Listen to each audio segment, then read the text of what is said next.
have to say that before these lectures happened, I'd felt that editors, like myself, should on the whole work with writers and stay out of sight. Somewhere in the middle distance, you might say. But when the late Max Pilevsky, who was a great philanthropist, a scientist, an inventor, a builder, and also an original subscriber, he made the truly startling suggestion to do something in my name. I was not only touched by his generosity, but I also felt an editor's impulse to do something to honor writers I've greatly admired, and to do so in a way that would involve the two institutions that have meant the most to me, the New York Review and the New York Public Library, which seems to me one of the most admirable institutions we have. It's a really and truly democratic source of the mind of the city. And I must say thanks to our president, Tony Marks, and to Paul, and to the library for making all this possible tonight. And thanks to Max. Now, after our lectures by Joan Didion and John Coetzee and Ian Baruma, Nick Kristof, Daniel Mendelsohn, Mary Beard, Laurie Moore, Michael Kimmelman, Darrell Pinckney, Zadie Smith, Oliver Sacks, I was particularly happy when Joyce Carol Oates said she would give this year's talk. It seems a towering challenge even to describe the extent of Joyce's work. I can start out very selfishly by saying that she has written some 82 contributions to the New York Review. And among her subjects have been dozens of the most important writers of the time. And from an earlier time, including, to name only a very few, Emily Dickinson, and Charles Dickens, Flannery O'Connor, Cormac McCarthy, Hilary Mantel, Raymond Chandler, and Muhammad Ali. For she's one of the few great writers in America who have been able to take on and evoke powerfully the world of boxing with its own heroic moments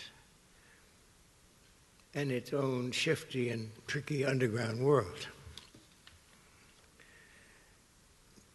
But the New York Review is, after all, only a tiny little part of her astonishingly various and original and unexpected work.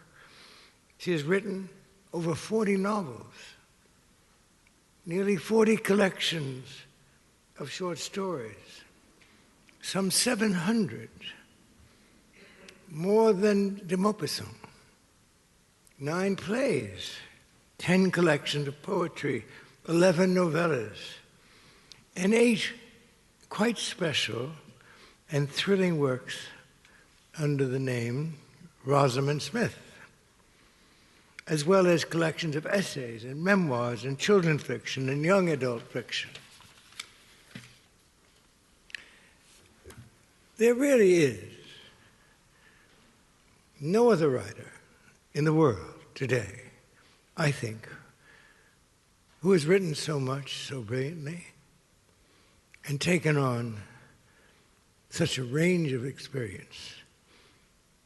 For example, of poor black young men in Detroit, or the grand sagas of American families, as in her immensely imaginative novels, Belle Fleur, and We Were the Mulvaneys.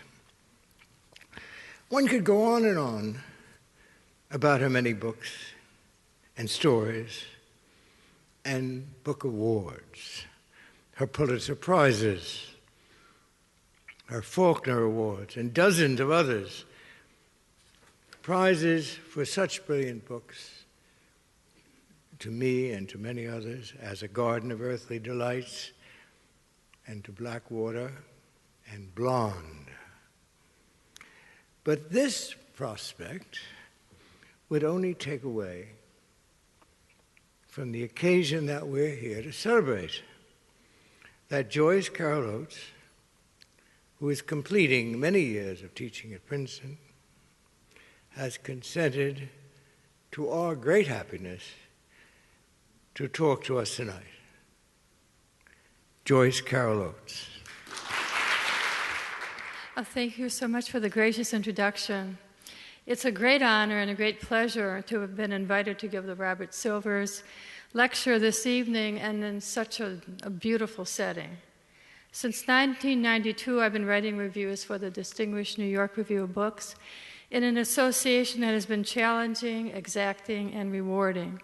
My first editor at the New York Review, until her untimely and lamented death in 2006, was the remarkable Barbara Epstein. Her first assignment for me was a half-dozen books on boxing, primarily on the great Muhammad Ali. The essay I wrote was so freighted with boxing lore, arcane quotes and references, so specific in its concerns, I could not reasonably see how it could even be published in any general interest literary publication. Yet somehow it was in October 1992, and in this way began my literary friendship with Barbara Epstein. We shared what might be called a fierce attentiveness to the specific and habitude to work that may have seemed odd to others, but was perfectly natural to us. Once in those days when people called one another on a telephone instead of sending emails or texting, Barbara called me fairly late at night, it might have been 11 p.m., to go over a review I'd written. I said, "Isn't it late for you to be still at the office, Barbara?" And Barbara said, "Isn't it late for you to be still at your desk?" So we understood each other perfectly. Since 2006, the legendary Bob Silvers has been my editor. Bob is as exacting as Barbara and is inspiring and nurturing. My several essay collections in Rough Country, Uncensored Views and Reviews, and Where I've Been and Where I Am Going have all been generated by New York Review assignments, most on subjects I would not have thought of writing about otherwise. The books just arrive, and I have no choice. I have to write about them. Bob doesn't call beforehand. It's just the books arrive as wonderful surprises sometimes. I take the books out, and I have no idea how I'm going to deal with them, but I have no choice. I sort of have to do it. That's meant to be a joke. So I sort of open the books and see what my fate is for the next several weeks. The creative editor is one who, to paraphrase the Surrealist manifesto, brings together two seemingly disparate objects, the reviewer and the book, to create something new, rich, and strange. It's no surprise that the New York Review is the most distinguished of contemporary literary journals, and that Bob Silvers is the most respected and honored editor of our time. My talk tonight is The Uninspired Life Worth Living, obviously a reflection of is the unexamined life worth living. Thoughts on inspiration and obsession. I think I should begin by evoking Magritte's famous painting of 1928, The Treason of Images, with its simple literal depiction of a pipe, and the provocative caption beneath, "This is not a pipe." Because this is not a traditional lecture so much as a quest for a lecture in the singular, a quest constructed around a sequence of questions. Why do we write? What is the motive for metaphor? Quote, where do you get your ideas? Do we choose our subjects or do our subjects choose us? Do we choose our voices? Is inspiration a singular phenomenon or does it take taxonomical forms? Indeed, is the uninspired life worth living? So I located about 9 types of inspiration, which I'll some of which overlap, which I'll talk about tonight. And if I suddenly run out of time, I'll just skip to the end because I make a point at the end. Nobody will miss what's in the middle. And I can always say the best parts had to be left out. And I'm really looking forward to having questions from the audience. It's always so lively and unexpected, sometimes very unexpected. So it's the questions one gets.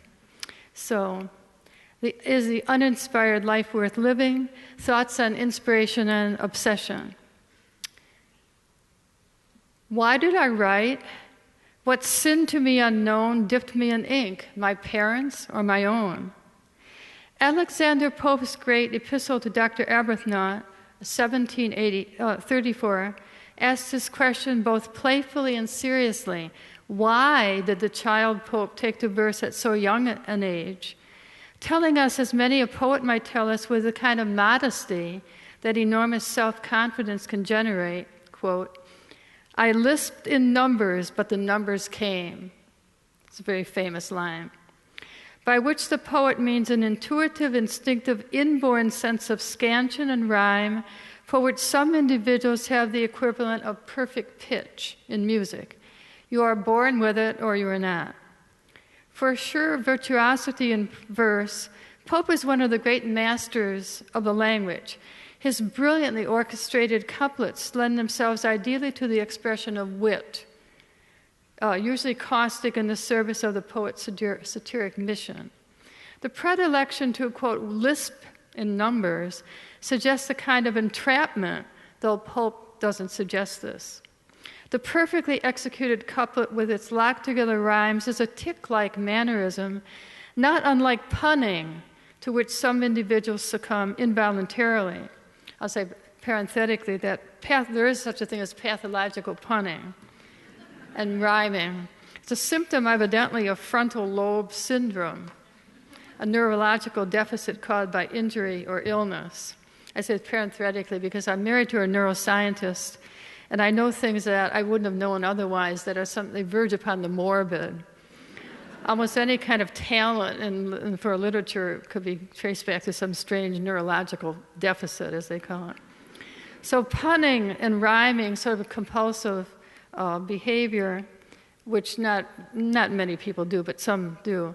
It's fascinating because even as others react with pained amusement, or if not with revulsion and alarm, Pope's predilection for, quote, lisping in numbers seems to us closely bound up with his era, and his talent, a talent of the era, that is the 18th century, that revered the tight-knit grimace of satire and the very sort of expository and didactic poetry from which a half a century later, Wordsworth and Coleridge would seek to free the poet.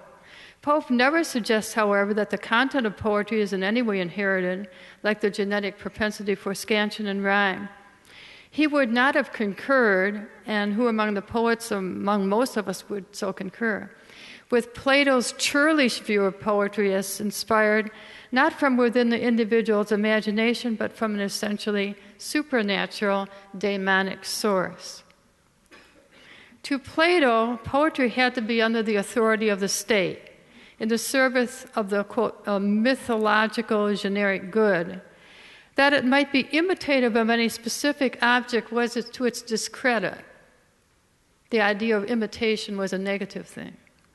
No ideas but in things, the rallying cry of William Carlos Williams in the 20th century would have been anathema to the essentialist Plato, like emotion itself, or worse yet, passion, the passions. These were negative things. Thus, all imitative poetry, especially the tragic poetry of Homer, should be banished from the Republic, as it is, quote, deceptive, magical, and insincere. With the plodding quasi-logic of a right-wing politician, Plato's Socrates dares to say, this is from Ion, in fact, all the good poets who make epic poems like Homer use no art at all, but they are inspired and possessed when they utter all those beautiful poems, and so are the good lyric poets. They are not in their right mind when they make their beautiful songs. As soon as they mount on their harmony and rhythm, they become frantic and possessed, For the poet is an airy thing, a winged and a holy thing. He cannot make poetry until he becomes inspired and goes out of his senses, and no mind is left in him. Not by art, then, they make their poetry, but by divine dispensation. Therefore, the only poetry that each can make is what the muse has pushed him to make. These beautiful poems are not human, not made by man, but divine and made by God, and the poets are nothing but the gods' interpreters. The poets whom Plato disdained and feared were analogous to our rock star performers. You might not know that, but they recited their poems before large and enthusiastic audiences.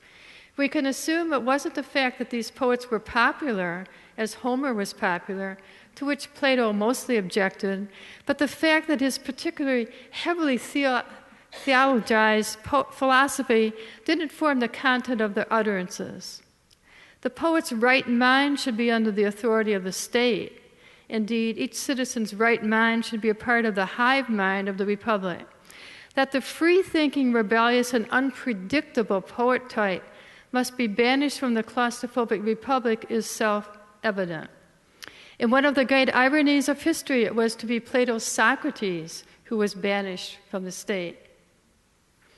So that's one theory of poetry. And then in contrast to that, the worksheets of poets as diverse as Dylan Thomas, William Butler Yeats, Elizabeth Bishop, Philip Larkin, and many others suggest how deliberate is the poet's art and how far from being inspired by a mere daemon, though it's often the poet's wish to appear spontaneous and unstudied.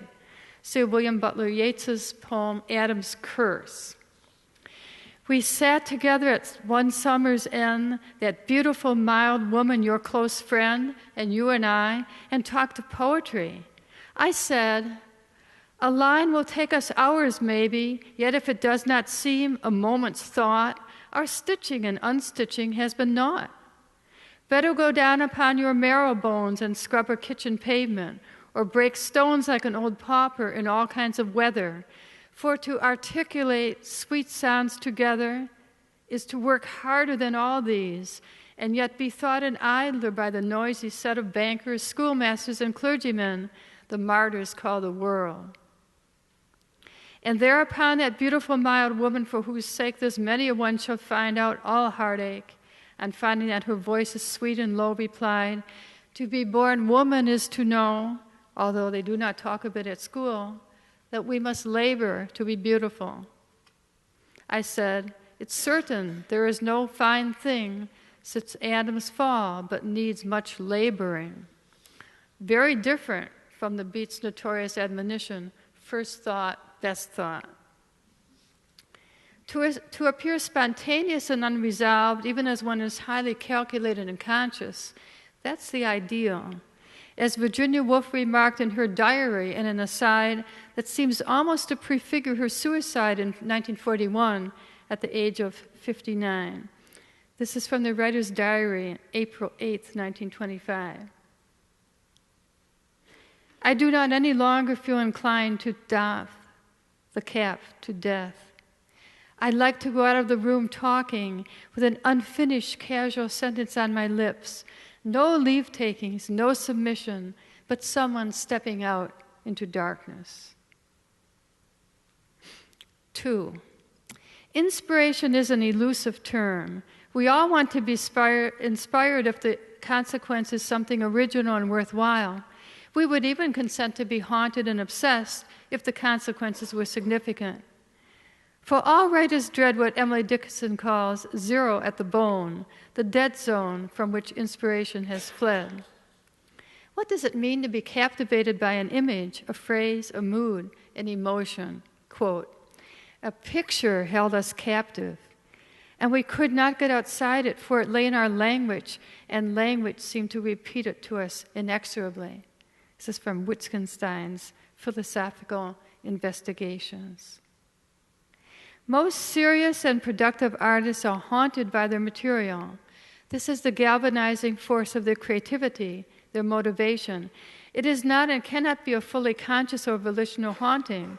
It is something that seems to happen to us as if from without, no matter what craft is brought to bear upon it, what myriad worksheets and note cards. Here is Emily Dickinson's cri de coeur. To whom the midnight mornings stand for nights, what must the midnights be? Most of the Dickinson poems we revere and have lodged deeply into us are beautifully articulated, delicately calibrated cries from the heart, formulations of unspeakable things at the point of which poetic inspiration has become terror-filled. Quote, the first day's night had come, and grateful that a thing so terrible had been endured, I told my soul to sing. She said her strings were snapped, her bow to atoms blown, and so to mend her gave me work until another morn.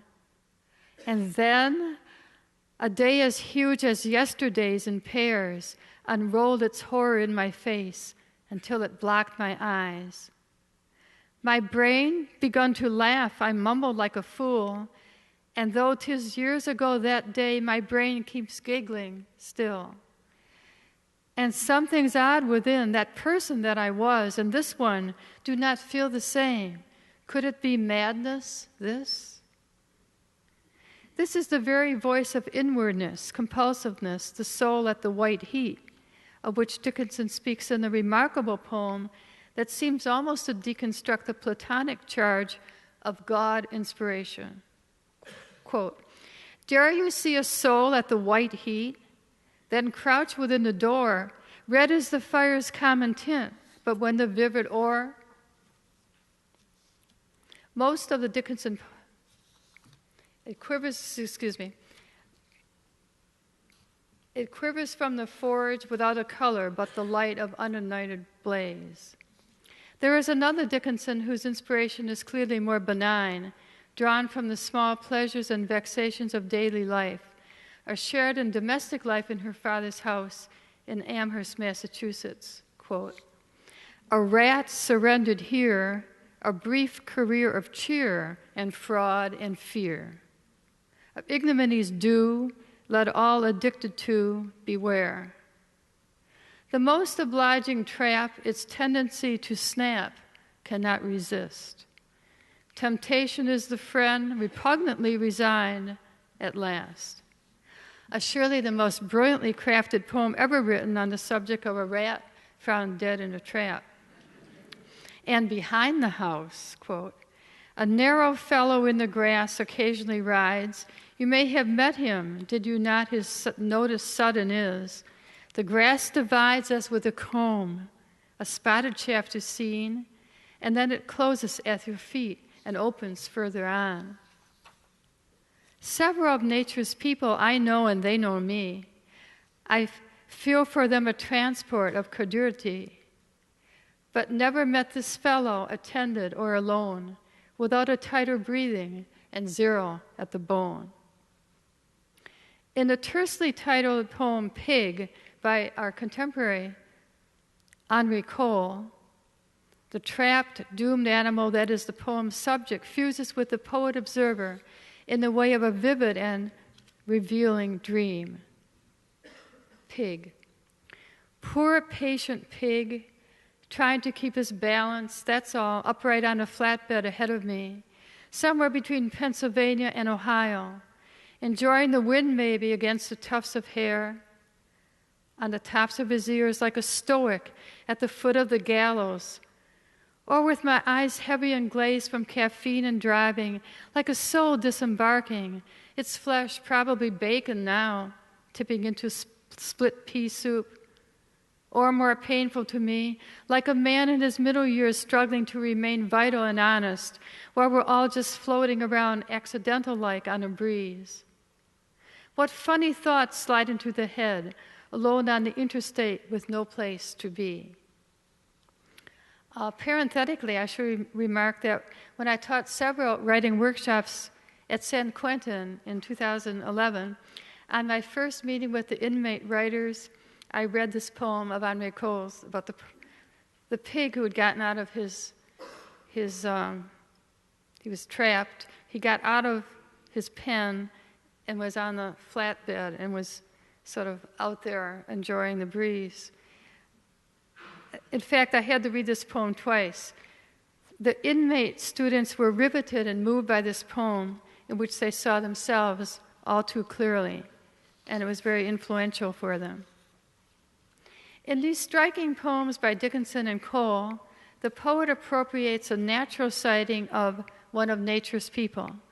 These are not found poems except in their suggestion that the poet's sighting has an element of accident, one within the range of all of us, the rat in a trap, the snake in the grass, the pig on the flatbed being borne along a highway to slaughter.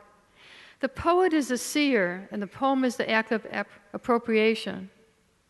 We might wonder, would the poem have been written without the sighting?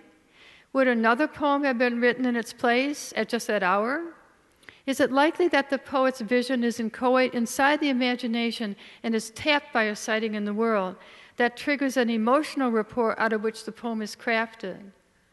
If we consider in such cases that the poem has what the poet has made out of the sighted object that is, but is not, contained within the subject, we catch a glimpse of the imagination akin to a flammable substance into which a lighted match is dropped. Dickinson's poems and her letters as well, which seem so airy and fluent, give the impression of being dashed off. In fact, Dickinson's composed very carefully, sometimes keeping her characteristically enigmatic lines and images for years before using them in a poem or in a letter. It's a fact that the human brain processes only a small selection of what the eye sees. So too the poet is one who sees a significant image to be put to a powerful use in a structure or words while discarding all else. 3. This is from someone's journal. This is to be fairly short, to have father's character done complete in it, and mother's, and St. Ives, and childhood, and all the usual things I try to put in, life, death, and so forth. But the central figure is father's character sitting in a boat, reciting, "We perished, each alone," while he crushes a dying mackerel. This is Virginia Woolf musing in her diary for May 14, 1925, on To the Lighthouse, which she will say months later, she is being, quote, blown like an old flag by my novel. I live entirely in it and have come to the service rather obscurely and am often unable to think. By one of these wonderful coincidences, I just saw some worksheets of To the Lighthouse in the Bird collection about half an hour ago.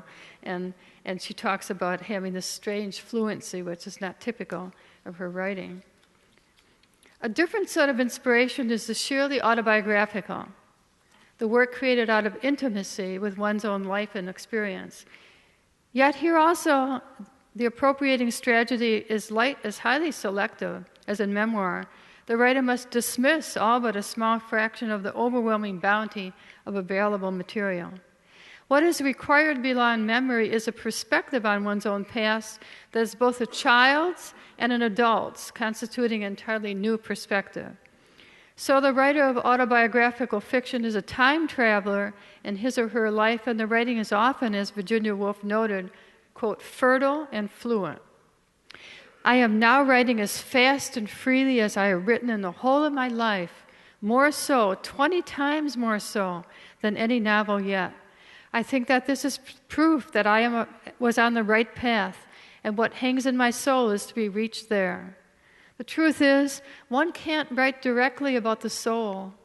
Looked at, it vanishes, but look elsewhere, and the soul slips in. It's so beautiful. That's from a writer's diary, February 6, 1926. John Updike's first novel, The Poorhouse Fair, in 1959, published when the author was 26, is a purposefully modest work composed in a minor key. Unlike Norman Mailer's first novel, The Naked and the Dead, 1948, also published when the author was 26. Where Mailer trod onto the literary scene like an invading army with an ambitious military plan, Updike seems almost to have wished to enter by a rear door, claiming a very small turf in rural eastern Pennsylvania and concentrating upon the near at hand with the meticulous eye of a poet. The poorhouse fare is in its way a bold avoidance of the quasi-autobiographical novel so common to young writers, the novel in which the author's coming of age is the primary subject. Perversely, given the age of the author, the poorhouse fare is about the elderly, set in a future only 20 years distant and lacking the dramatic features of the typical future dystopian work. Its concerns are intrapersonal and theological. By 1959, Updike had already published many of the short stories that would be gathered in the Allinger Stories One Day, which constitutes his own coming-of-age novel, freeing him to imagine an entirely other original debut work. The poorhouse fare, as Updike was to explain in an introduction to the 1977 edition, was suggested by a visit in 1957 to his hometown of Shillington, which included a visit to the ruins of a poorhouse near his home. The young author then decided to write a novel in celebration of the fairs held at the poorhouse during his childhood, with the intention of paying tribute to his recently deceased grandfather. In this way, the poorhouse fare both is not, but is, an autobiographical work, as its theological concerns described elsewhere in Updike's work were those of the young writer at the time. Appropriately, as many of you probably know, Updike wrote another future-set novel near the end of his life, Toward the End of Time, 1997, in which the elderly protagonist and his wife appear to be thinly, even ironically disguised portraits or caricatures of Updike and his wife in a vaguely post-apocalyptic world, bearing a close resemblance to the Updike suburban home in Beverly Farms, Massachusetts. Is it coincidental that Updike's first novel and his near to last so mirror each other? Both have theological concern and both are executed with the beautifully wrought, precise prose for which Updike is acclaimed. But no one could mistake Toward the End of Time with its bitter, self-chiding humor and tragically diminished perspectives were the work of fiction by a reverent and hopeful young writer. 4. Love at first sight. Is literary inspiration, as in life, such a blow to one's self-sufficiency and self-composure can have profound, ambiguous consequences? For here's another sort of inspiration which we might call the encounter with the other. He had been a highly successful young writer with his first 2 novels quickly written in his early 20s following his seafaring adventures in the South Seas. Taipei, A Peep at Polynesian Life, 1846, and O Mu, A Narrative of Adventures in the South Seas, 1847. Now he was working energetically on a 3rd seafaring novel narrated in a similar storytelling voice, this time set on a New England whaling ship called the Pequod. Herman Melville, as a young man, had sailed with a New Bedford whaler into the South Pacific where, after 18 months, he jumped ship in a South Seas port. Going to sea for Melville was, quote, the beginning of my life. Well, Melville was working industriously on this new novel when a book of short stories came in the house. Nathaniel Hawthorne's Mosses from an Old Manse, which had been published a few years before in 1846. Melville, at 31, younger than Hawthorne by 15 years, read this collection of anecdotal and allegorical tales with mounting astonishment. There was the affable, sunny Hawthorne, as he seems to be generally known, but there was the other darker and deeper Hawthorne. Quote, "It is that blackness in Hawthorne that so fixes and fascinates me," as Melville would say. Soon Melville was moved to write the first thoughtful appreciation of Hawthorne, Hawthorne and His Mosses, 1850, in which Melville speculates, quote, that this great power of blackness in Hawthorne derives its force from its appeal to that Calvinistic sense of innate depravity and original sin, from whose visitations no deeply thinking mind is always and wholly free. Hawthorne's influence upon Melville was immediate and profound. What would have been another seafaring adventure tale, very likely another bestseller, was transformed by the enchanted Melville into the intricately plotted, highly symbolic and poetic Moby Dick, the greatest of 19th century American novels, as it is one of the strangest of all American novels. Hawthorne seems to have entered Melville's life at about chapter 23 of this new novel, transforming its tone and ambition that is so bizarre and so wonderful, if you're a writer yourself, to sort of fantasize that something's going to come in and completely shake you up right in the middle of your novel and make it much better. Again, one is moved to think of a flammable material into which a struck match has been cast with extraordinary incendiary results. For Melville was consumed by Hawthorne's prose style as well as Hawthorne's tragic vision, which he was to align with the Shakespeare of the great tragedies and their great soliloquies. The result is a novel that is unwieldy, extravagant, and unique, unsurprisingly dedicated to Hawthorne, quote, in token of my admiration for his genius. Moby Dick was published in 1851, which is the year of Hawthorne's The House of the Seven Gables, but only 1 year after Hawthorne's The Scarlet Letter. For Melville, this homage to the older Hawthorne seems to have constituted the great passion of his life. From a letter to Hawthorne in 1851, I felt pantheist then, your heart beat in my ribs and mine in yours, and both in God's.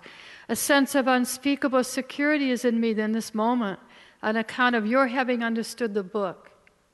Whence come you, Hawthorne? By what right do you drink from the flagon of life? And when I put it to my lips, lo, they are yours and not mine. I feel that the Godhead is broken up like the bread at the supper, and we are the pieces. Hence this infinite fraternity of feeling. The very fingers that now guide this pen are not precisely the same that just took it up and put it on the paper. Lord, when will we be done changing? It's a long stage and no end in sight, and a night coming and the body cold. But with you as a passenger, I am content and can be happy. I shall leave the world, I feel, with more satisfaction for having come to know you. Knowing you persuades me more than the Bible of our immortality. It's such a beautiful letter. It's a bitter irony and must have been a considerable shock to the ecstatic young Melville that Moby Dick, in which he had poured his soul, was to most readers of the era, including even educated reviewers, unreadable. A great classic we are accustomed to consider it today, and yet a crushing failure to the young author who had realized only $556 from royalties. Reviews were generally negative, some of them savagely negative, even in the UK, where Melville's early South Seas adventure romances were overnight bestsellers. It was such bad luck that Melville's British publisher brought out the novel before his American publisher and had not had time to incorporate Melville's new title, Moby Dick, which was to have replaced The Whale. Worse luck that the British publisher failed to include the last page of the novel, which includes the epilogue, which is rather important to the novel. In fact, some of the reviewers made fun of the fact, they said, well, how could this person be telling the story when the peacock went down and everyone drowned? You know, sort of ridiculing the writer. And some of the front, and also some of the front matter of the manuscript was, I don't know why, was moved to the back of the book and became a very unwieldy appendix. Who knows what happens? It was the case at this time that British publishers could remove from the manuscript anything politically questionable or, quote, obscene, not only without conferring with the author, but without informing him. So things have improved a little since then. On the whole, American reviewers followed British reviewers, crushing opinions of the novel. Not one American reviewer took time to note that the American edition differed significantly from the British, so probably they didn't read it. Like merely human-sized harpooners surrounding a mighty leviathan, such crude reviewers had the power to kill sales of Melville's books and destroy the energies and hope of Melville's youth. He continued to write after Moby Dick, but never regained his own optimism. Even his attempt to cultivate a new career lecturing to lyceums soon ended when he couldn't resist mocking his audience, the quasi-intellectualism and pretension of the lyceum circuit. I have to really admire him for that. Having failed completely to writing a great novel, he then couldn't help but mock his audiences, so he soon had no invitations. He had integrity, I guess. "Dollars damn me," Melville said. He had not enough of them. By the time Melville died in 1891, even his early bestsellers were out of print and his name was forgotten. The account that Melville's name was printed in the New York Times obituary as Henry Melville is evidently not true, but evidently a Hiram Melville seems to have crept into print a few days later. So I don't know where Hiram Melville came from. Both his sons had predeceased him, which would have been a terrible tragedy. The younger Malcolm by his own hand. His marriage seemed to have been difficult. His wife's genteel parents kept urging her to leave him on the grounds that he was a heavy drinker and insane. It is significant that Melville's final work of fiction, the posthumously published novella Billy Budd, is a starkly imagined allegory of innocence, evil, and tragic atonement. So Hawthornian in its prose and vision, it's as if Melville's beloved collaborator had assisted him one final time. Inspiration in this instant was ravishing, irresistible, a double-edged sword. In the short run, it led to what seems unmistakably like failure in the author's tragic experience, but in the longer run, great and abiding posthumous success. 5. She was stalled in a new ambitious novel, her 7th, that was to be a, quote, study of provincial English life. Her most recent novel, Felix Holt, with a similar ambition, had been published 2 years before and had had disappointing sales. She knew the setting well, in fact intimately, the Midlands of England in the 1830s. But after the desultory beginning in 1869, Middlemarch was set aside for a year following domestic distractions. Uncharacteristically, the highly professional 50-year-old George Eliot hadn't been writing on the new novel with much enthusiasm or inspiration. But then, in May 1870, Eliot and her companion George Henry Lewes visited Oxford, where they had lunch with the rector of Lincoln College and his, parenthesis, conspicuously younger wife, neither of whom they knew well. The Pattersons were perceived as an oddly matched husband and wife, not only because Frances Patterson was 27 years younger than Mark Patterson, but because while Frances was beautiful, lively, and charming, Mark was, quote, a wizened little man, without evident charm, quote, prone to depression. A highly private, reclusive scholar of classics and religion, clearly this marriage among unequals made a powerful impression on George Eliot, who shortly thereafter began Middlemarch anew, this time opening with a vivid portrait of Miss Dorothea Brooke, a beautiful, intelligent, and idealistic young woman who makes the grievous error of marrying a much older clergyman scholar, the pedantic, self-pitying Edward Casaubon. Just as the rector's young wife Frances had hoped to assist him in his scholarly work, so too Eliot's Miss Brooke hopes to assist her husband in his quixotic effort to write, quote, the key to all mythologies. Eventually, Frances Patterson would leave her dull, embittered husband to live in close proximity to a male friend in Europe. After years of stoic resignation as Mrs. Edward Casaubon, Dorothea becomes a widow and remarries, this time a far more suitable man. As Casaubon never completes the key to all mythologies, so Mark Patterson never completed his work of scholarly historical ambition. Deciding to begin Middlemarch not as he'd originally planned with the young physician Lydgate and the Vincy family into which he marries, but rather with Dorothea, was indeed inspired. For with this stroke, one of the great themes of Middlemarch is forged, the devastation of youthful female idealism under the heavy hand of patriarchal convention.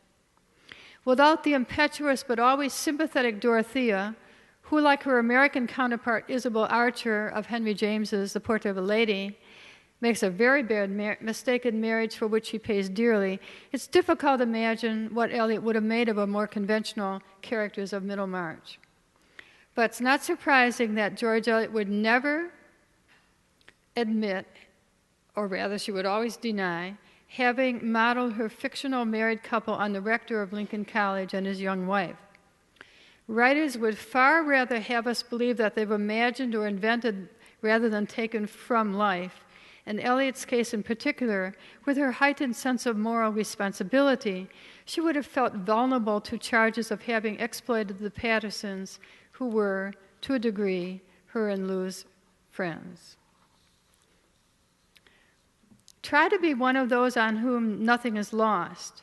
This famous admonition of Henry James suggests the nature of James's own deeply curious, ceaselessly alert, and speculative personality. His inspirations were myriad and often sprang from social situations, typically for one who dined out virtually every night of his adult life. The most frequently recorded of these is James's inspiration for The Turn of the Screw, which he records in his notebook for January 1895. Note here the ghost story told me at Addington by the Archbishop of Canterbury, the story of the young children left to the care of servants at an old country house through the death, presumably, of parents. The servants, wicked and depraved, corrupt and deprave the children. The servants die. The story is vague about the way of it. And their apparitions, figures return to haunt the house and children, to whom they seem to beckon. It is all obscure and imperfect, the picture, the story, but there is a suggestion of a strangely gruesome effect in it. The story to be told by an outside spectator, observer. The, quote, strangely gruesome effect that most intrigued James was the presence of not one but two ghosts appearing to not one but two innocent children, thus the turn of the screw. It can't have been accidental that the Archbishop's tale gripped James when, by his account in his early 50s, he was severely depressed following the public failure of his play Guy Domville in 1895, for which James had had great hopes. Is it a surprise to learn that Henry James, the very avatar of novelistic integrity, the darling of the new critics, in fact had wanted badly to become a popular playwright and dared to fantasize success in the West End? Imagine poor James's grief when at the opening of the play, that is, after the play, at the curtain on the opening night, a section of the audience cruelly jeered him as he stood on stage. I think they called Arthur so that he came out, and then they jeered him and laughed at him. In this state of mind, the emotionally fragile James was particularly susceptible to the eerie hauntedness of the Archbishop's story. He let it gestate for more than 2 years, then began to write what would be The Turn of the Screw, in as an entertainingly dramatic and suspenseful way as he knew how, to acquire, as he hoped, a new audience in the United States, where sales of his books have been languishing. Like so much that seems to spring at us from an accidental encounter, The Turn of the Screw had a powerful, if perhaps unconscious, significance. And to the author who claimed in a letter to a friend that when he was correcting proofs of the story, he was, quote, so frightened I was afraid to go upstairs to bed. What would have been a disadvantage for a certain sort of writer for whom the autobiographical is primary was for James an enormous advantage. Out of the emotional isolation of his bachelor life, imagined so beautifully by Colm Toibin in his novel The Master, as a life of joyless restraint and denial, James was free to imagine the intense, intimate lives of others. The fascination of the governess of The Turn of the Screw for sinister, sexual Peter Quint, for instance, is given a particular charge by James's particular imagination. Homoerotic energies so powerfully repressed, they erupt as agents of unspeakable evil. In this elegantly constructed Gothic tale, much is ambiguous, but the atmosphere of yearning, of desperate, humiliating yearning, is unmistakable. We feel that the emotionally starved young governess is a form of the author himself, helpless in her infatuation with the ghosts of her own imagination, and forced by this imagination to enter the tragic adult world of loss. 6. Where do you get your ideas? The question is frequently asked and rarely answered with any degree of conviction or sincerity, and rarely is the answer a dream. Written when Catherine Mansfield was 30, her short elliptical story, Sun and Moon, seems to have sprung virtually complete out of a dream. Lyric and fluid like ice melting, a shimmering impressionistic work of fiction, Sun and Moon suggests the haunting evanescence of a dream. In her journal for February 10, 1918, Mansfield wrote, "I dreamed a short story last night, even down to its name, which was Sun and Moon. It was very light. I dreamed it all, about children. I got up at 6:30 and wrote a note or two because I knew it would fade. I didn't dream that I'd read it. No, I was in it, part of it, and it played around invisible me. But the hero was not more than 5. In my dream, I saw a supper table with the eyes of 5. It was awfully queer, especially a plate of half-melted ice cream." Mansfield's story, for all its delicate filigree, is a chilly prophecy of the destruction of childhood innocence. The plate of half-melted ice cream is a little ice cream house that is melted away among the ruins of an adult's coarse party from which children are excluded. That is such a beautiful story. I recommend you all to read that if you don't know it. And that it sprang almost complete from a dream, I just think is really amazing. This actually is so rare. It's virtually never happens that one has a dream and transcribes it and so beautifully. But my subject in this section is dreams. The challenge was to write a ghost story. So Lord Byron had suggested to his friends, with whom he was traveling in Italy at the summer of 1816. And so Mary Wollstonecraft Godwin Shelley, 18 at the time, recounts a nightmare she had that very night.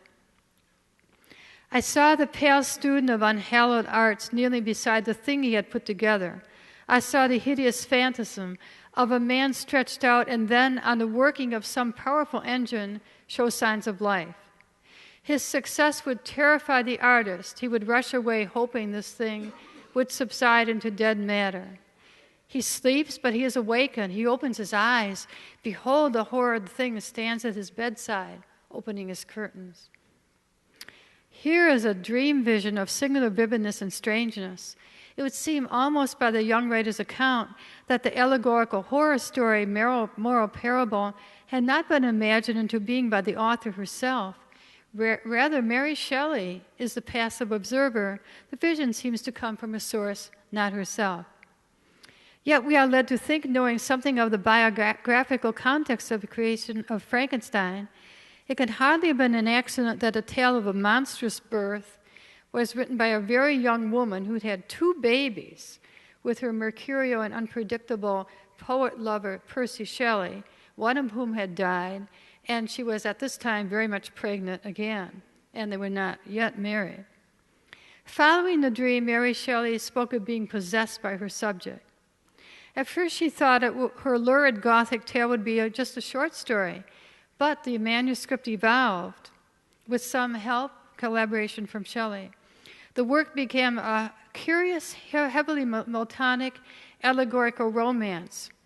Ultimately, it was rejected by both Shelley's and Byron's publishers, who knew that the author was a young woman. But it was finally published anonymously in 1818 when the author was 21. Since then, Frankenstein has never been out of print and is surely the most extraordinary novel ever written by an 18-year-old girl enthralled to a brilliant but doomed romantic poet. Today, Frankenstein isn't identified as the doctor-creator of the monster, but the monster himself. And Mary Shelley's brilliantly deformed creation has been detached from the author, an iconic figure seemingly self-generated, one of the great potent symbols of humankind's predilection for self-destruction, as significant in our time as in 1818. 7. social injustice as inspiration, the wish to bear witness to those unable to speak for themselves as a consequence of poverty or illness or political circumstance, which includes gender and ethnic identity, the wish to conjoin narrative fiction with the didactic and the preacherly, above all, the wish to move others to a course of action, the basis of political propaganda art. Here we have such works as Harriet Beecher Stowe's Uncle Tom's Cabin, Charles Dickens' Hard Times, Stephen Crane's Maggie, A Girl of the Streets, Upton Sinclair's The Jungle. I say parenthetically, Sinclair, an avid lifelong socialist, wrote nearly 100 books, of which the majority are novels involving politics and social conditions in the United States. Among these are Oil, from which the much acclaimed 2007 film There Will Be Blood was adapted, and the Lanny Budd series of 11 novels, each a bestseller when it appeared, and his novel Dragon's Teeth was awarded the 1943 Pulitzer Prize. Frank Norris's McTeague and the Octopus are savage critiques of rapacious American capitalism. Class warfare might be identified as the groundwork of the great novels of Theodore Dreiser, Sister Carrie and American Tragedy, and John Dos Passos' hugely influential USA. In the era of Dreiser and Dos Passos, there were few women writing of life in urban ghettos with the intelligence and emotional power of Anzia Jasurska, whose Bread Givers, Hungry Hearts, and How I Found America chronicle the lives of Jewish immigrants of New York City's Lower East Side with unflinching candor. This is a sort of socially conscious, realistic fiction that Nabokov scorned as vulgar, quote, mediocrity thrives on ideas, says Nabokov, and of which Oscar Wilde would have said with a sneer, quote, no artist has ethical sympathies, all art is quite useless. Still, mainstream American literature, with its predilection for liberal sympathies with the disenfranchised and impoverished, the great effort of 19th and 20th century novel to draw attention to social injustice and inequality, remains the most attractive of literary traditions, even in our self-consciously postmodernist era. In Toni Morrison's Beloved, for instance, slave narrative sources have been appropriated and refashioned into an exquisitely wrought art that is both morally focused and aesthetically ambitious. E.L. Doctorow's great subject has been the volatile issues of class and race in America, from his early novel, The Book of Daniel, which imaginatively reconstructs the lives of the atom bomb spies, Ethel and Julius Rosenberg, through Ragtime, Loon Lake, World's Fair, and The March. Doctorow's more recent novels have been shaped also by the tradition of oral histories. As Doctorow has said, quote, every writer speaks for a community. No one has more explicitly acknowledged his political, moral intention in writing a work of fiction than Russell Banks in his envoy to the novel Continental Drift, which concerns itself, like most of Banks's fiction, with working class and disenfranchised Americans caught up in the malaise of a rapacious capitalist economy. This is the very end of the novel. And so ends the story of Robert Raymond DuBois, a decent man, but in all the important ways, an ordinary man. One could say a common man.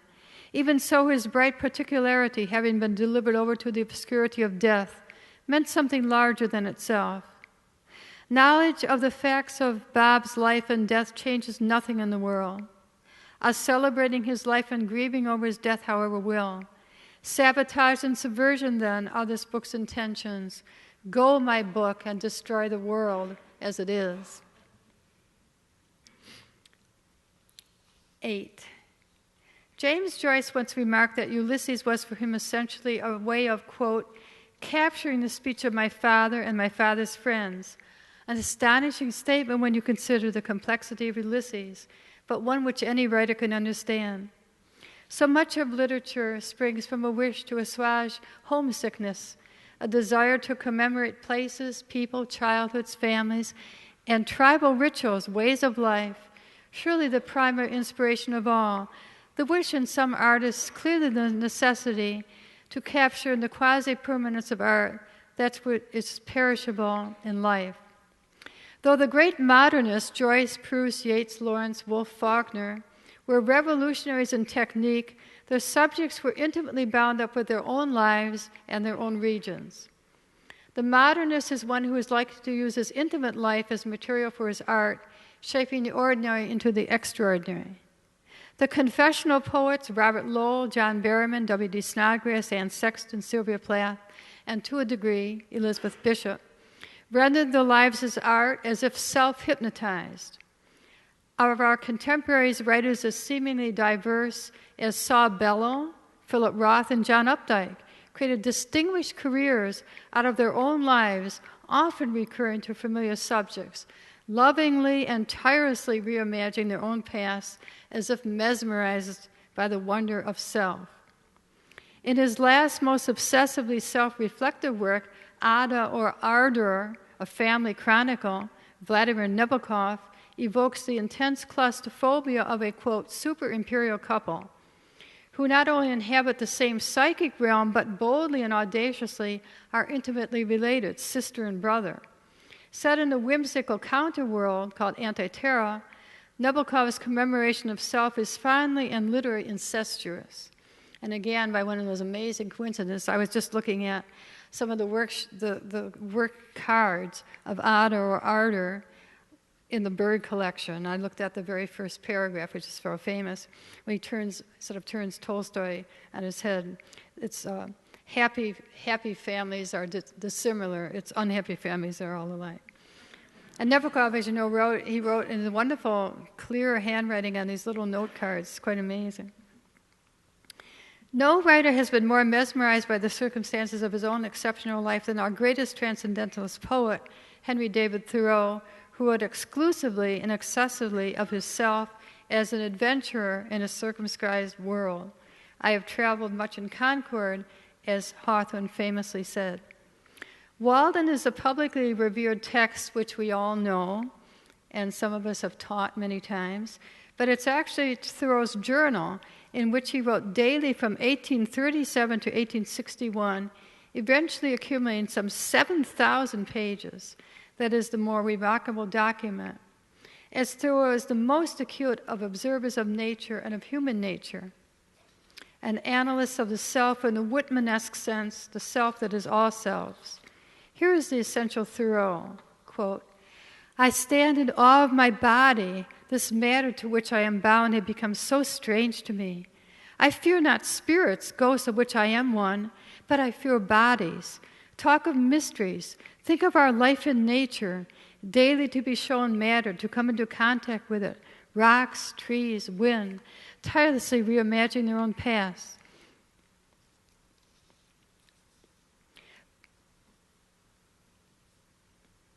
Think of our life in nature, daily to be shown matter, to come into contact with it, rocks, trees, wind on our cheeks, the solid earth, the actual world, the common sense, contact, who are we, where are we? 9, and this is almost the end. The early surrealists considered the world a vast forest of signs to be interpreted by the individual artist. Beneath its apparent disorder, the visual world contains messages and symbolism. Like a dream, is the world a collective dream? Not the hypnotic spell of the individual artist's childhood, family, or regional life, as in the inspiration of commemoration, but rather in its antithesis, the impersonal, the chance, the found.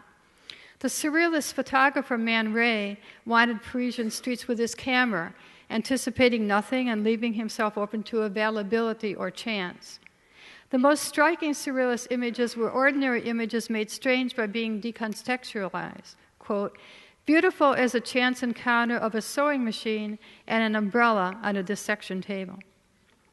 When photography began to be an art that didn't depend upon careful staging in a studio, or even outdoors, it was ideally suited to the caprices of our opportunity. The artist wanders into the world armed with just his camera, freed from the confines of the predictable and control, as in the work of Cartier-Bresson, Ouija, Bruce Davidson, Larry Winogrand, the newly discovered Vivian Mayer, Diane Arbus, whose strategy, quote, was to go where I've never been, among others. Literature is not a medium that lends itself well to the surrealist adventure of availability or chance. Even radically experimental fiction needs to be fueled by some strategy of causation, otherwise readers won't trouble to turn pages.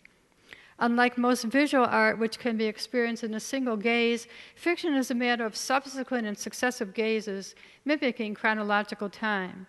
There is a minor tradition of found poems discovered in unpoetic places, like newspapers, magazines, advertisements, and graffiti, sometimes instruction manuals and brochures. Language appropriated and refashioned into a recognizable poetic form. Virtually all poets have experimented with found poems at some point in their career, sometimes appropriating entire passages of prose, and more often appropriating a few lines and constructing a poem around these lines, as in work by Howard Nemerov, Charles Olson, Charles Reznikoff, Annie Dillard, and some others. Found poetry is usually meant to be witty or satirical or mordantly ironic, as Hart Seeley's appropriated material titled Pieces of Intelligence, the Existential Poetry of Donald H. Rumsfeld, 2003. Here's a complete poem by Rumsfeld Seeley, The Unknown. As we know, there are known knowns. There are things we know we know. We also know there are known unknowns. That is to say, we know there are some things we do not know, but there are also unknown unknowns. The ones we don't know, we don't know. It's actually quite profound. So this is my conclusion.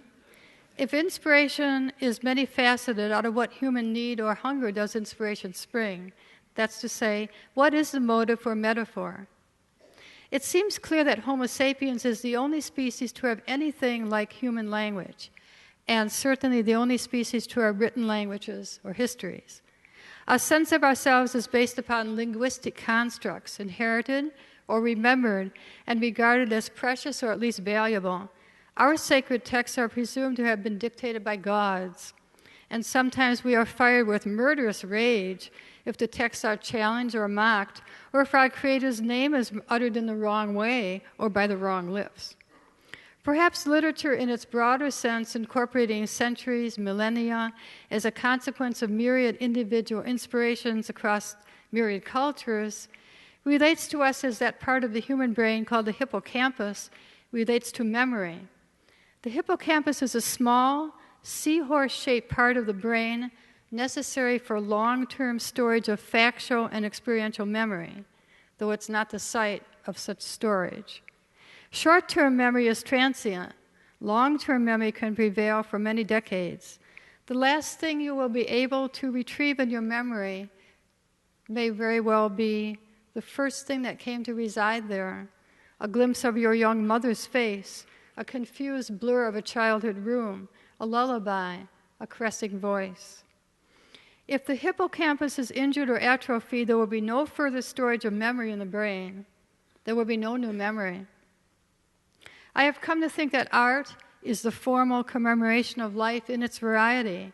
The novel, for instance, is, quote, historic in its embodiment in a specific place and time, and its suggestion that there is meaning to our actions. It's virtually impossible to create a work of art without an inherent meaning, even if the meaning is presented as mysterious and unknowable. Without the stillness, thoughtfulness, and depth of art, and without the ceaseless moral rigors of art, we would have no shared culture, no collective memory. As if memory is destroyed in the human brain, our identities corrode, and we are no one. We become merely a shifting succession of impressions attached to no fixed source. As it is in contemporary societies, where so much concentration is focused upon social media, insatiable in its fleeting interests, the stillness and thoughtfulness of a more permanent art feels threatened. As human beings, we crave meaning, which only art can provide, but the social media provide no meaning, only this succession of fleeting impressions whose underlying principle may simply be to urge us to consume products. The motive for metaphor, then, is a motive for survival as a species and a culture and as individuals. Thank you.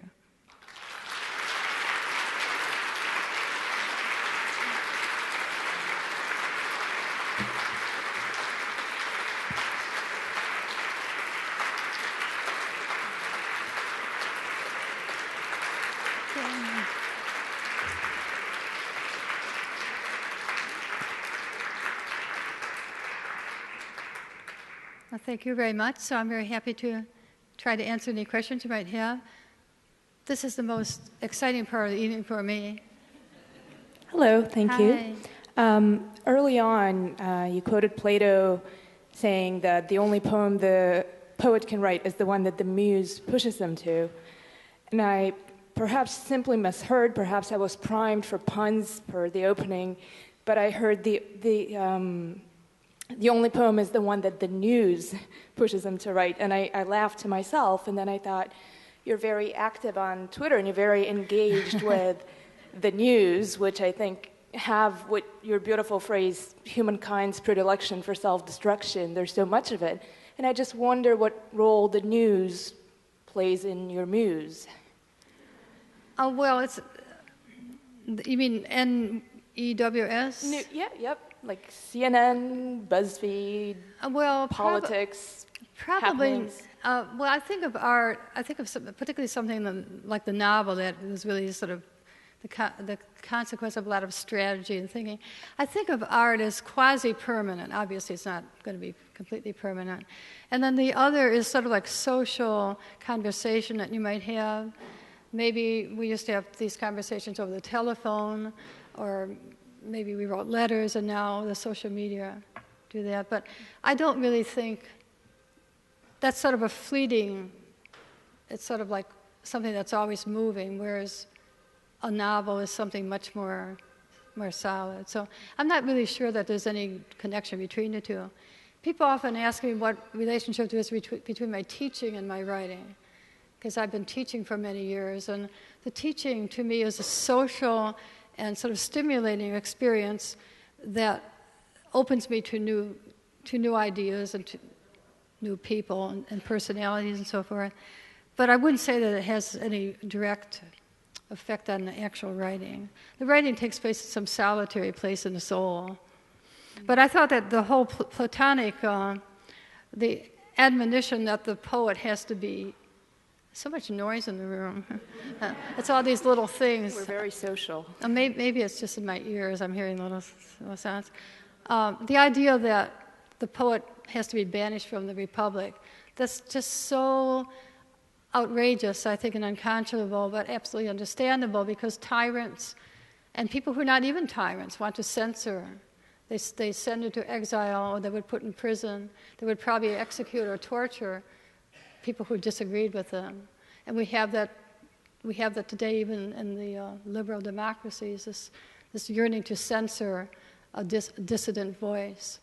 And it's so clearly set forth in Plato. Thank you. Thank you.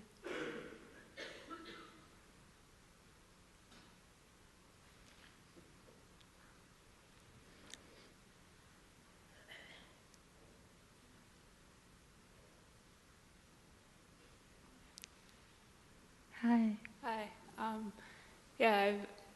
First of all, I loved your coverage of so many literary topics and writers. It was just wonderful for an English student. But I was wondering about your thoughts on, I guess for lack of a better word, uninspiration, kind of the moments when inspiration is lacking, and if that kind of makes the inspiration more, I guess in your own personal experience and maybe in some of your research, like if that makes this inspiration so valuable, is that kind of lacking of inspiration? Well, Virginia Woolf has a wonderful part of, I think it's in the diary, where she talks about moments of being in contrast to ordinary times. Says most of our life is just sort of the ordinary life that we have to live.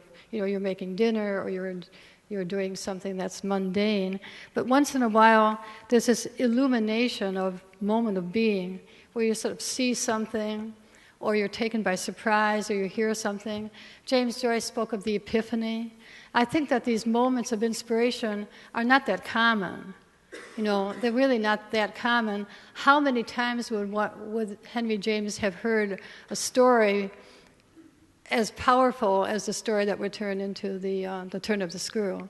I mean, for some people, it's like lightning striking, and it's not very frequent. But you can go out and look for it, because one of the topics of inspiration is a surrealist idea of going out in the world to find something bizarre or unpredictable, where you decide that you're just going to go out in the world. They had the camera, but one could just have a notebook. James Joyce did something of that with his notebook, and he's wandering around Dublin.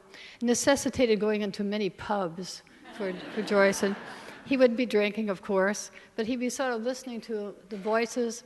The music of Ulysses had a lot of the pub, the lilting Irish accents, and so the music of voices that are somehow not exactly discernible, but you hear the music. And so if you're feeling uninspired, probably the best thing to do is shake yourself up and go out and look for something that will enter you with like a lightning bolt. Thank you.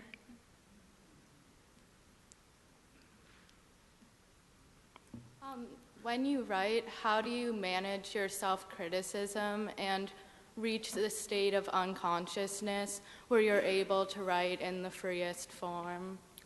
Well, I have to say, despite what some critics have said, I've actually never written in an unconscious state. It would be really so exciting and wonderful to kind of wake up from a blackout.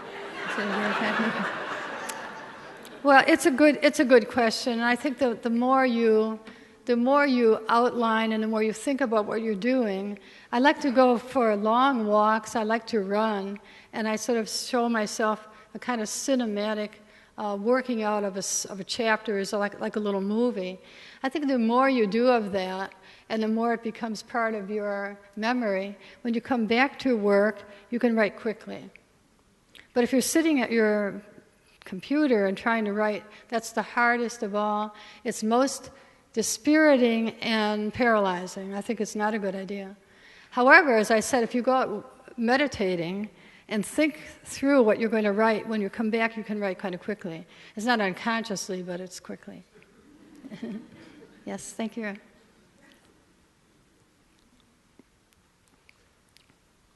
You talk about memory being attached to the self, and as more and more of our experiences are through those screens, basically, where people are offloading their memory to the digital beings, what do you think it means to the self? Well, that's a very profound question. I have no idea how to answer that. I think it's absolutely fascinating. I was reading Nabokov recently, the idea of memory, people inhabiting time. And the greatest adventure for the writer is to be, as I had suggested, a kind of time traveler, where you go back in time to an earlier stage of your own life, perhaps when you were a child, and you have the child's perspective, but now you have the adult perspective. So there's a kind of a double perspective there that gives you some detachment. But apart from that, I don't really know. It would be a very interesting subject to talk about at length. Thank you. Maybe one more question? Oh, yes. Hi. I was wondering if you could share how often you get that lightning bolt, and also if you could perhaps share the last time it occurred. Oh, well, I should have brought in one. I do have a found poem. I don't have it with me, actually. I did once find a poem. Found poetry is this strange sort of minor tradition in poetry where you're not looking for anything, but you see something that could be rendered into poetry. And I did have that experience. Well, I can only remember a few times in my life. I do a lot of thinking and working with an image, but I wouldn't say that it was instantaneous. It's more like I get an image in my mind, and then I meditate upon it, and then I think about a place. To me, the setting is very important. I can't write anything without knowing where it takes place. And my long novels are all set in very, very vividly describe places. He was often in upstate New York. Because to me, I have to remake the world in the prose, and then the story takes place in there. So somehow, between that and creating the characters is a sort of time of gestation, I think. But if you take an image from a dream and meditate on it, something will come of that because it has some emotional resonance that nobody else would understand, but you would understand. That our dreams are filled with these strange images and strange things, but mostly we let them fade away.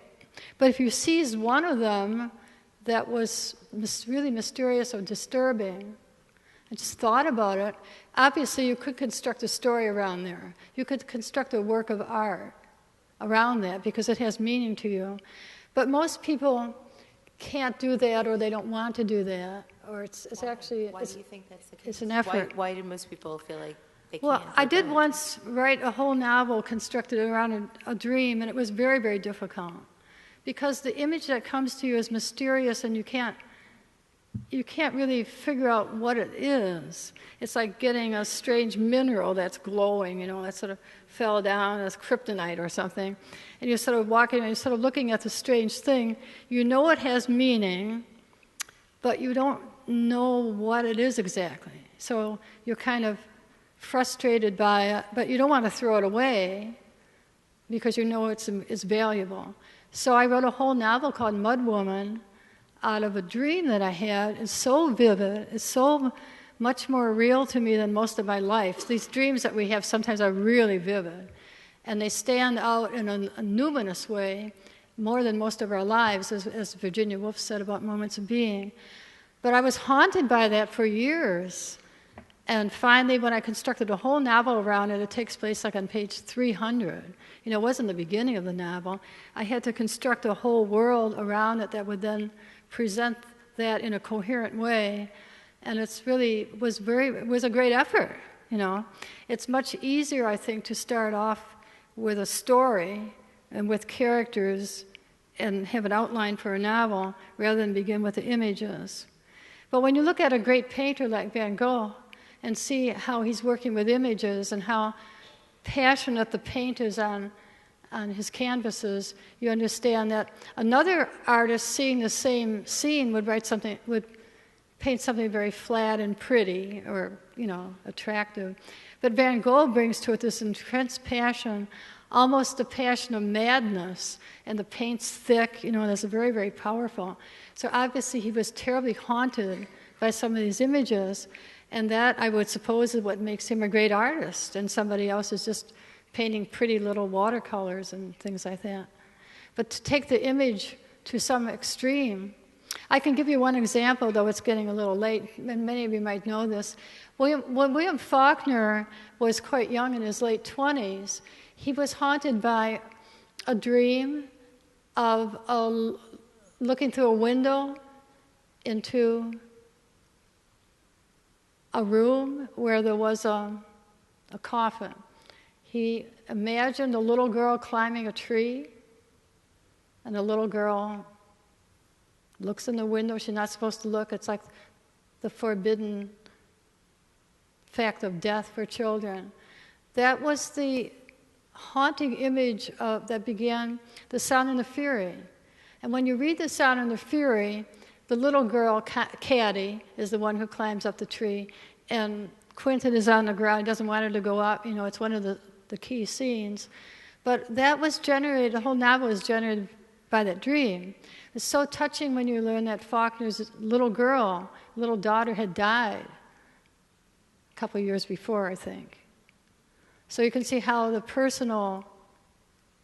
deeply wounded personal history went into that dream, and then the dream goes into the novel. But the novel of Sound of the Fury, as some of you might know, was written over a period of time. It was a difficult novel, and it's a brilliant novel. It's probably one of the very great novels in the English language. But it came out of that dream.